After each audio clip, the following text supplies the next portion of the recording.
My name is Reagan Lewis, 36 years old, living in Charlotte, North Carolina.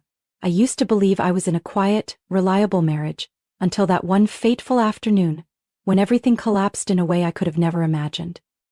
It was a Friday, around 4 p.m., and I was picking out a birthday gift for my niece at the mall when I ran into Harper, an old college friend I hadn't seen in years. She walked up, and her smile faded the moment our eyes met. "Reagan, are you okay?" she asked softly with a look of concern.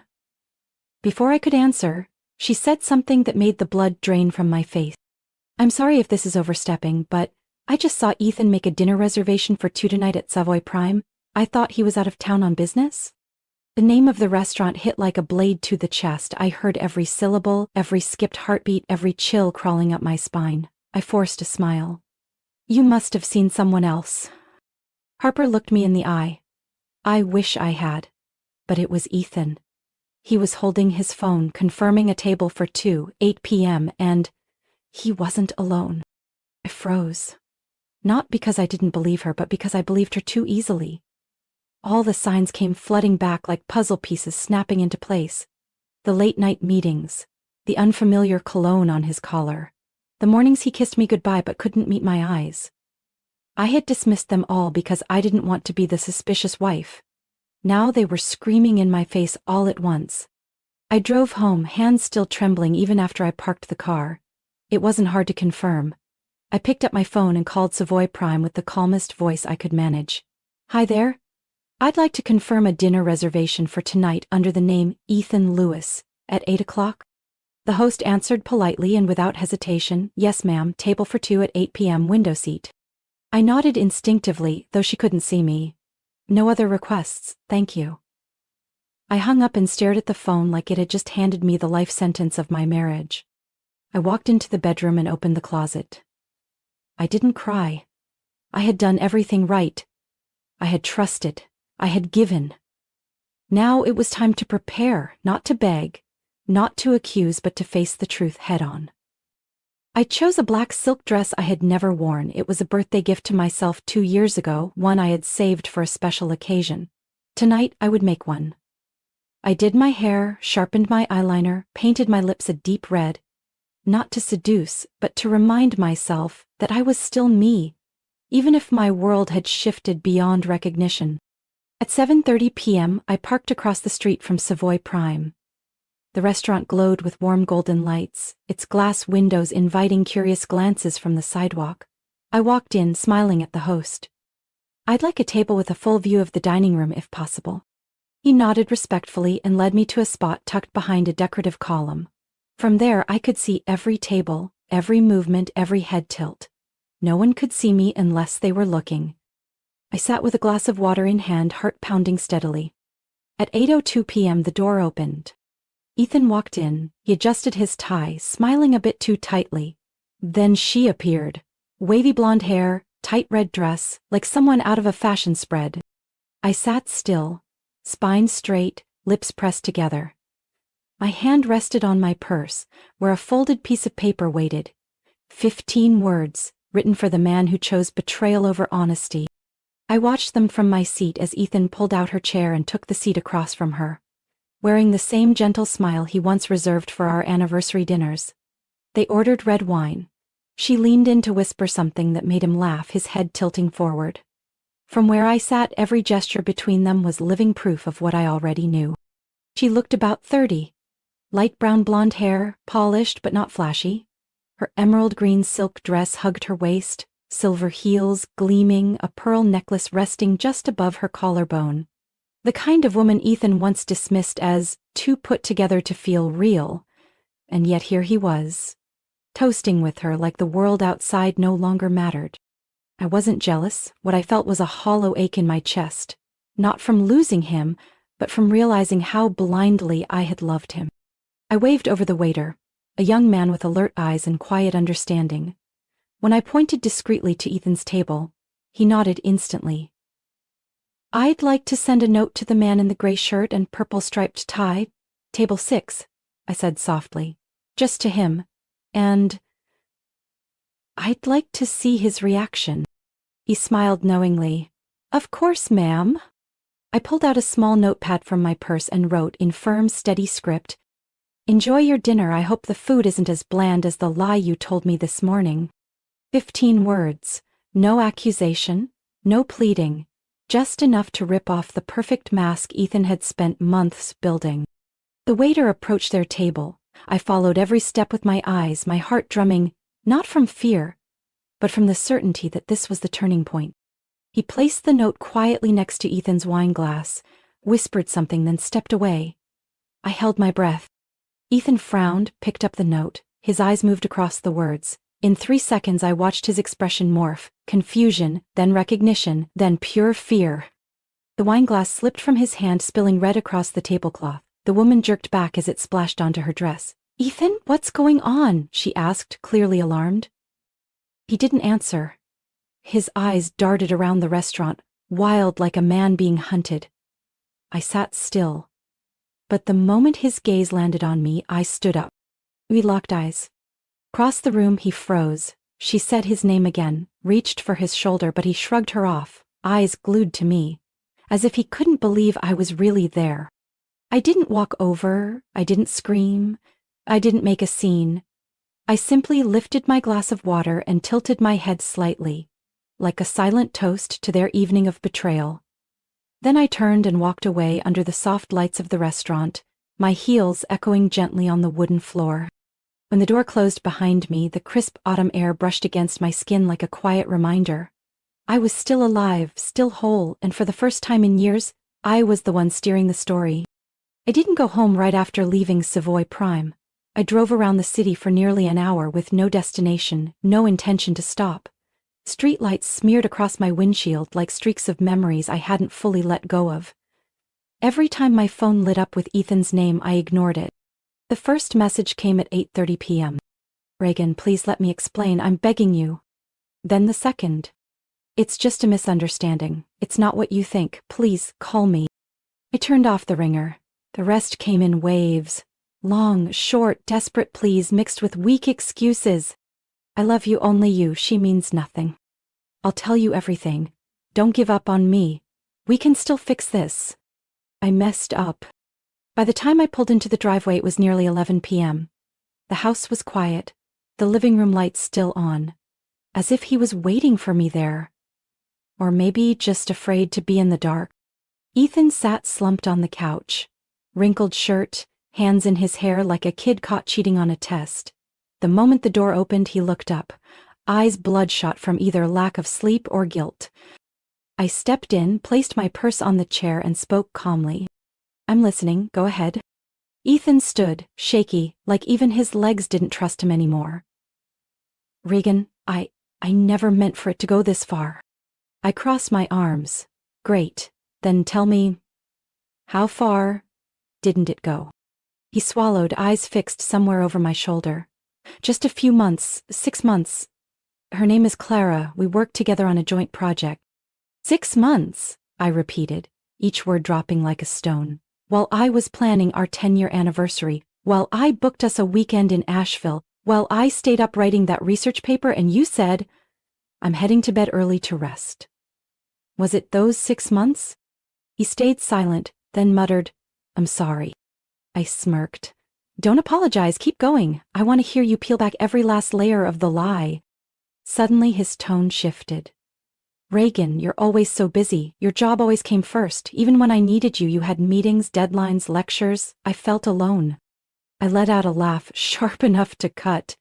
"Did you just blame your cheating on the fact that I have a career?"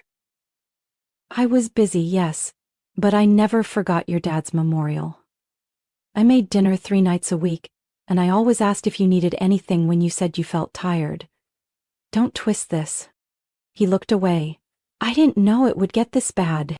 "You didn't know," I said through clenched teeth, "because you never wanted to know. You got used to me handling everything.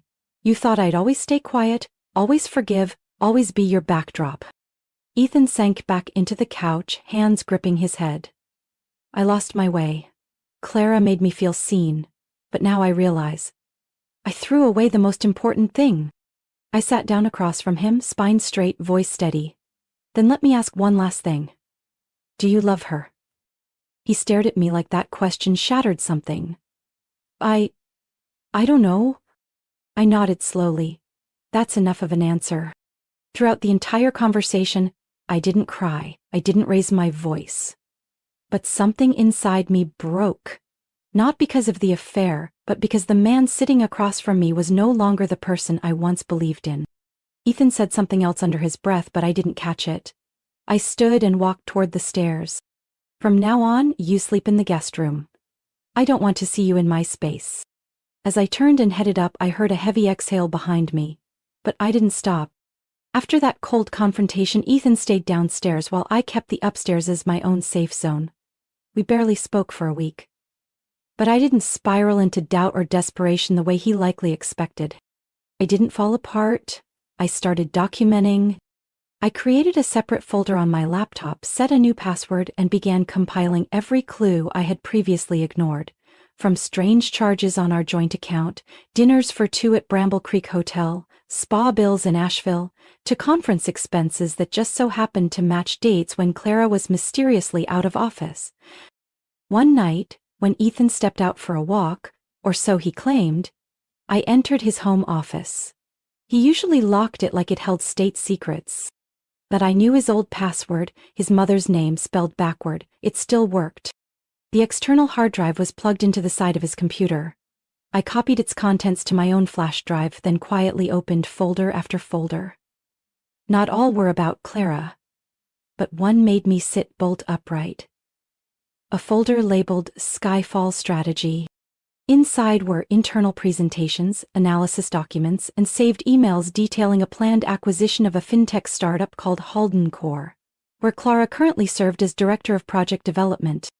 A long thread of emails between Ethan and someone identified as Cash PS, clearly Clara Peterson, showed her sending Ethan sensitive data. Cash flow reports, next quarter expansion plans, and even key personnel files. Each document was labeled confidential, internal use only. I knew Ethan worked in asset management, but I never imagined he'd have the audacity to use insider information to direct investments. This was no longer just an affair, it was a serious securities violation. I printed the most critical files, backed up another copy to the cloud, and zipped them into a secure folder. I needed legal advice now. Someone I could trust. Someone who understood the law without asking too many questions. I called Ryan, my older brother, who worked at the Securities and Exchange Commission (SEC) office in Raleigh. I need you to answer a few questions, hypothetically, I said as soon as he picked up. Another Reaganized hypothetical? Ryan's tone was half joking, but he quickly turned serious. Go ahead. Let's say Person A is using non-public information from a senior employee at Company B to shape investment strategies for their own firm, I said slowly. Person B sent the data through personal email, clearly marked as internal. They've disclosed nothing to any regulatory body. This has been going on for several months. Would Person A be prosecutable under the law? There was a long pause on the other end. If what you're saying is true, not only possible, it's certain. That's insider trading. At the very least, they'd face civil penalties. At worst, criminal charges, loss of their license, possibly prison. Closed my eyes. Thanks, it's just an idea for a novel I'm writing. Ryan sighed. Reagan, if you're involved in something, follow protocol. Don't confront anyone directly, and remember, don't delete anything. I know. I hung up, my heart still cold. I stared out the office window, where the city looked quieter than usual at night. A part of me wanted to scream at Ethan, to slap the printouts down like an indictment, but I'd learned. Men like Ethan only fear what they can't control. I wouldn't give him the chance. I'd quietly flip every piece on the board. And when it came to checkmate, he'd have nowhere to run. After gathering enough evidence, I started crafting my own plan, not out of revenge, but to protect what was rightfully mine. Ethan's betrayal wasn't just emotional, it was calculated, exploitative, and far deeper than just an affair. Step 1. Secure my finances. I went to the bank on Monday morning, right when it opened. I dressed sharply, brought printed account statements and documents proving my contribution. Good morning, Ms. Lewis, how can we help today? The banker smiled. I'd like to open a new account, I said calmly but firmly. In my name only, and I'd like to transfer my legally fair share from our joint account into this one. We spent over an hour combing through every transaction, every stream of income. In the end, I moved $187,000 into my new account, the amount I could reasonably verify as my own contribution, minus the questionable withdrawals Ethan had made in the last 6 months. I also met with an independent financial advisor Ryan had once recommended. She reviewed my entire portfolio, flagged exposure linked to Ethan, and helped me establish credit monitoring and protections in my name only. Don't let emotions stall you, she said as I was leaving. You're doing the right thing, not just for now, for your future. Step 2. Build legal leverage. I spent 3 straight nights organizing every document into categorized folders. Emails, screenshots, internal Haldencore files Ethan should never have had access to. I time-stamped each one to show that his behavior wasn't just unethical, it potentially broke federal law. I printed 2 full sets, one for home, one for the bank's safe deposit box. On the front of each binder I labeled them, contingency to be forwarded to SEC upon legal escalation. I also created a brand new email address with a separate password, never logged into from any shared devices. Each night, while Ethan slept on the couch, I uploaded one file at a time so that if anything ever happened, one click would expose the full truth. Step 3. Face Clara. I didn't call, I didn't text. I chose the one thing Ethan never imagined I'd do, confront the woman he had used as leverage behind my back for half a year. I asked her to meet at a boutique coffee shop in downtown Durham, midday, in public. No room for theatrics. Clara arrived 15 minutes late. She wore a beige suit, carried an expensive purse, and walked in like she thought she was meeting her boyfriend's estranged wife. Defensive energy radiated with every step. Reagan. She paused, eyes flickering with uncertainty. I nodded. Sit. I'm not here to cause a scene. She sat across from me. I didn't know Ethan wasn't separated. He told me that we lived like roommates. I cut in. That our marriage was just a formality, that I was too busy, too cold, too distant. Clara bit her lip, didn't answer. I unlocked my phone and swiped through photos. Our 10th anniversary in Charleston. Christmas dinner with both families. A message Ethan sent me just 3 weeks ago. Thank you for always believing in me. She stayed quiet, her face draining color as she looked at the screen. He lied to both of us, I said, no longer angry, just clear. But here's the real issue. He's using the data you gave him to commit a federal crime. She looked up. What? I pulled out a printed email, placed it on the table. You sent him internal data from Haldencore's systems. Under federal law, that's insider collusion. You could lose your job. Or worse. Clara froze. After a long pause, she exhaled shakily, her hand trembling as she picked up the page. I didn't know it was this serious. He said it was just market research. I looked her dead in the eyes. You can choose to believe him, or you can choose the truth. Clara swallowed. If I cooperate, what will you do?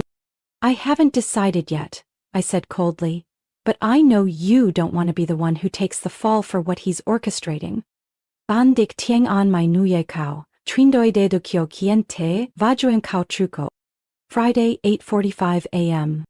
I stood in front of the glass lobby of Northbridge Capital, where Ethan had served as vice president of strategy for the past 7 years. The 8-story, sleek glass building had once been his pride. Today, it would be the place where he'd face the consequences of his own arrogance. Ethan had no idea I was coming. He assumed I was at home or somewhere still reconsidering, as he'd been begging me to do over the past few days. But I had quietly emailed the chairman of the board the night before, attaching evidence and requesting a brief presentation at this morning's internal meeting. I walked in wearing a dark gray suit, every button fastened. The receptionist paused slightly as my name appeared on the guest list. She smiled.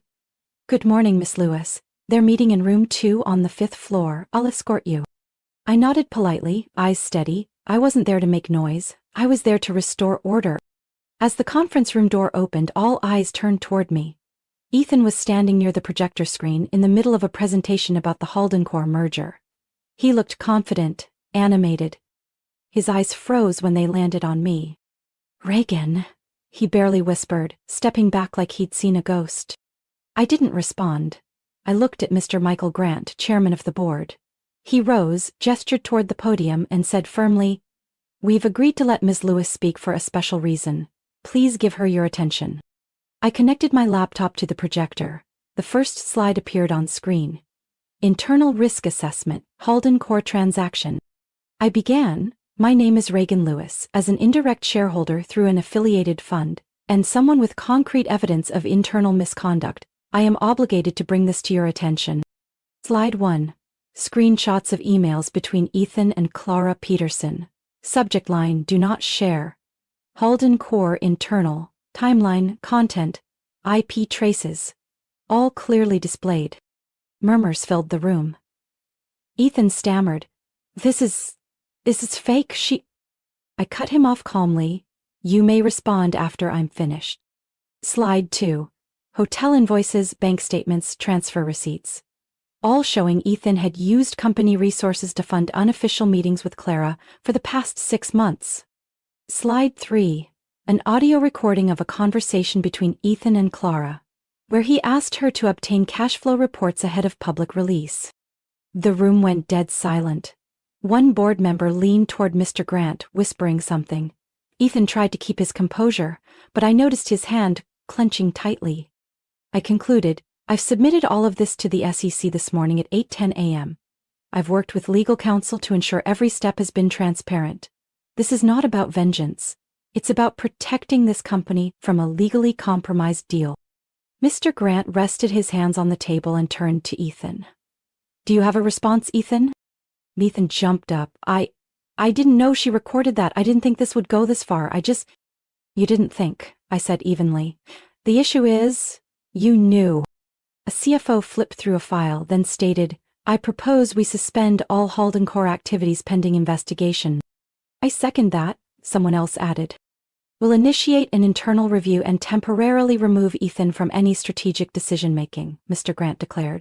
Ethan turned to me, eyes blazing. "How long have you been planning this? What more do you want, Reagan?"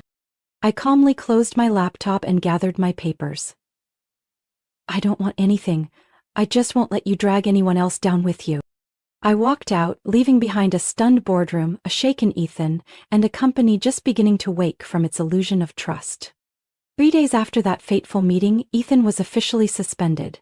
An internal memo went out to all employees stating, "Mr. Ethan Lewis will temporarily step away from all executive duties while the company investigates allegations related to ethical conduct and internal security." The wording was diplomatic, but everyone understood. It was the company's way of removing him from the very seat he once held so proudly. I didn't feel happy, but I did feel relieved. A few days later, the SEC launched a preliminary investigation. Several emails, financial records, and communication logs between Ethan and Clara were extracted. I knew because the person contacting me from the SEC was a former colleague of my brother. They didn't say much, but the precision of their questions told me. Ethan had no way out. He packed up and left our home on Sunday afternoon, silent almost the entire time. As he folded his last shirt into the suitcase, he looked at me, eyes bloodshot. I was wrong. I didn't nod. I didn't shake my head. I simply replied, "I know." A few days later, I filed for divorce. I didn't ask for anything unreasonable. The filing stated clearly I would keep the assets I rightfully contributed to, the indirect shares in Northbridge through my independent investment fund, and the small apartment I'd put a deposit on in South End, Charlotte. Surprisingly, Ethan didn't object. He signed during the very first meeting with the attorney, maybe because he knew he was in deep trouble, or maybe because he understood. This time, I wouldn't bend. I moved into the new apartment 2 weeks later. It was on the 6th floor of a small building with a balcony overlooking the greenery. Not large, not fancy, but peaceful, and entirely mine. I placed my desk by the window, bought a new easel, and set up a blank canvas, waiting for its first stroke after 8 years. On my first day in front of it, I painted nothing specific, just blended tones, cool grays, muted browns, a hint of amber. I simply let myself breathe. During the day, I began taking on corporate ethics consulting projects, mostly through referrals from old friends and Charlotte's financial network. No one asked about Ethan, though I knew they'd heard. The news spread faster than I expected, but this time I didn't run from it. I let the past stay where it belonged. Behind me. Friday afternoon, while preparing materials for a conference, I received an email from Northbridge's HR department. The message was brief. Dear Ms. Reagan Lewis, we hereby confirm that you are a legal shareholder holding 2.6% of the company's equity through Investment Fund X. While the board of directors oversees operations pending the appointment of a new CEO, we sincerely thank you for your cooperation and transparency during this time. I read the last line twice, then smiled softly.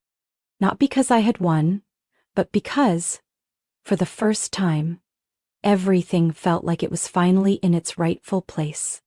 On another afternoon, while making coffee, my phone rang. It was an unfamiliar number. I hesitated a few seconds before picking up. The voice was strangely familiar. Clara? Reagan, I'm not calling to apologize, I just wanted to let you know. I've submitted a personal disclosure to the SEC. I'll cooperate fully. I said nothing. She continued, her voice slower now. I've also resigned. I don't want to remain in an environment I helped compromise. May you find yourself again, I replied, neither bitter nor conciliatory. The call ended, but I knew one thing. The storm had passed. And I was still here, whole. 6 months after the pivotal meeting. Charlotte in early fall shimmered with soft orange hues. The sunlight was just warm enough for me to open the balcony doors, set up a fabric chair, a hot cup of tea, and my laptop on a small wooden table. I had just completed an ethics consulting report for a young startup, a team full of ideals, still believing that transparency could survive in the world of business. Working with them made me realize I wasn't grieving anymore, I was simply stepping into a new role. Occasionally, my phone would receive messages from an unnamed number. I knew it was Clara. She'd send short updates about her cooperation with the SEC, sometimes just a line, "Thank you for helping me see it sooner." We never called each other friends, but there was an unspoken understanding between us. Like two people who once stood in the same collapsing room, each finding their own way out. I no longer thought much about Ethan. News about him had grown sparse. According to Ryan, the investigation was still ongoing. Ethan had been barred from working in finance for 3 years, and fined enough to force him to sell nearly all his remaining shares. I wasn't happy about that, but I wasn't sad either. I just felt lighter, as if an old hollow part of me had crumbled to make space for something else, steadier, more real. One afternoon, after closing my laptop, I pulled out a sheet of paper from my desk drawer. The kind I used for handwritten notes back when I did research. Slightly textured, creamy in color, perfect for blue ink to glide soft and true. And I began to write. Dear Ethan, it's been months since that night at Savoy Prime where you received the note I had sent through a server. 15 words. But that note unraveled 15 years I once believed was love. I used to wonder how someone who said I love you every morning could lie to me every night. Later I realized betrayal doesn't begin with cheating. It begins with silence, when one chooses to ignore the feelings of the other. You chose silence before I realized how far we were drifting. You chose pretense before I ever asked the question. I'm not writing this to blame you. I no longer want to be angry. That emotion only drags me back to a person I no longer belong to. I'm writing this letter as closure. Not for you, for me. Your betrayal, cruel as it was, forced me to confront a question I had long avoided. Who am I when I'm no longer Mrs. Ethan Lewis? Strangely, the answer didn't scare me. It freed me. I am someone rebuilding, piece by piece. I sleep in a small apartment where no one tells me to come home early. I wake up without emptiness when the chair across from me is unoccupied. I brew my own coffee, play my own music, and smile on my own. Ethan, I no longer love you. But I hold no regret. That note changed both of us. And if I had the choice, again I'd still write it. Still send it through the hands of a stranger to a man who once meant everything. Because through it, I found myself. Goodbye, Reagan. I folded the letter and placed it in the bottom drawer of my desk. I would never send it. It wasn't for Ethan. It was for me. A final ritual to close the door behind me, not with tears, but with quiet. Outside, the sunlight tilted into early evening. I grabbed a brush, opened a jar of cobalt blue, and started a new painting. Not to remember what had been, but to tell a story I was now writing. With my own hands. And freedom.